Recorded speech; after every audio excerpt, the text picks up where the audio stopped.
Postes sanitaires mobiles et des équipements pour extraire les victimes des décombres. Des caméras, des endoscopes, etc. On a aussi des moyens animaux avec notamment 3 chiens et nous avons aussi un drone.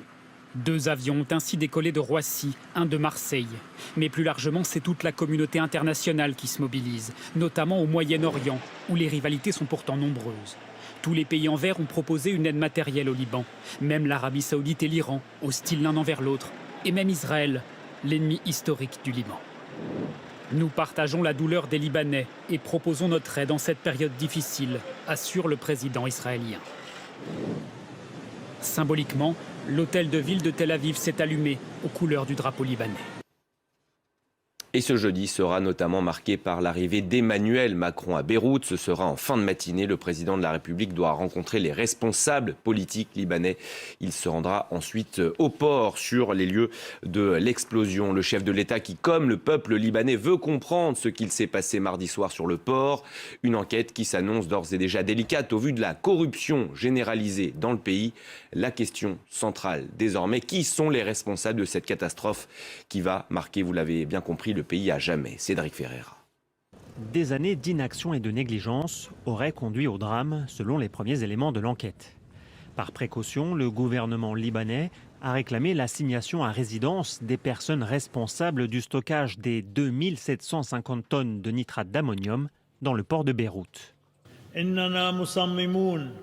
على السير في التحقيقات وكشف ملابسات ما حصل في أسرع وقت ممكن ومحاسبة المسؤولين والمقصرين وإنزال أشد العقوبات بهم. Ces produits chimiques étaient stockés au port depuis 2013 après leur saisie sur un bateau venu de Géorgie.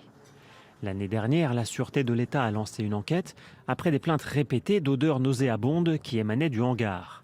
Le rapport mentionnait des matières dangereuses à déplacer et des travaux à mener pour colmater des fissures sur les parois de l'entrepôt. Ce sont ces travaux qui seraient à l'origine du drame. Les autorités du port, les douanes et les services de sécurité étaient tous au courant que des matières chimiques dangereuses étaient stockées au port, mais tous se rejettent la responsabilité. Pour certains observateurs, cette affaire met une fois de plus en lumière la corruption au sein des institutions libanaises.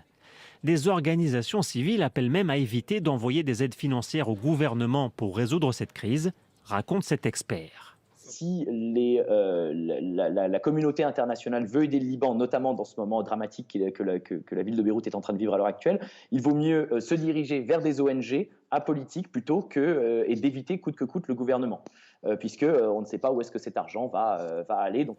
Bien avant la catastrophe, la colère grondait déjà dans les rues libanaises en raison de la pire crise économique que traverse le pays et de la corruption généralisée.